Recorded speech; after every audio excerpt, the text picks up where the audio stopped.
Jabuuti waa dal ku yaala bariga qaaradda Afrika oo dhaca goobta istiraatiiji ahaan ugu muhiimsan degmada Geeska Afrika iyo guud ahaanba Afrikada Bari. Waxa ay dhankan koonfur galbeed soodin la wadaagtaa dalka Soomaaliya, dhinaca galbeedna Jamhuuriyadda Federaalka Itoobiya, iyadoo dhanka waqooyina soodin la wadaagta dalka Eritrea, halka ay geesta bari xuduud la leedahay gacanka Carbeed iyo marin-biyoodka Baabil-Mandab oo ah marin kulmiya dawlada ganacsiga ee qaaradaha Afrika, Aasiya iyo Yurub. Dadka iyo ballaca dhulka Jabuuti ayaa dhan qiyaastii 23,000 oo kiiloomitir oo laba jibaaran. sidoo kale waxay leedahay xeeb dhererkeedu dhan yahay 370 kiiloomitir. tirada dadweynaha Jabuuti ayaa lagu qiyaasaa in ka badan 968,556 qof. magaalo madaxda dalku waa Jabuuti, sida ku cad qodobka 3aad ee dastuurka. afafka qaranku waa af Soomaali, af Afar iyo af Carabi. afafka maamulka dawladuna waa af Carabi iyo af Faransiis, sida ku xusan qodobka 2aad ee dastuurka dalka. taariikh ahaan waxaa maamulka Jabuuti soo maray isaga dambeeyay imaarado iyo saldanooyin islaami oo xoog iyo saameyn badan ku lahaa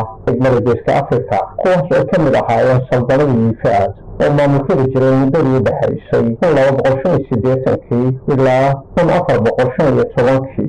saldanadii Caadil oo maamulkada jiray muddadii u dhaxaysay 1415 ilaa 1577.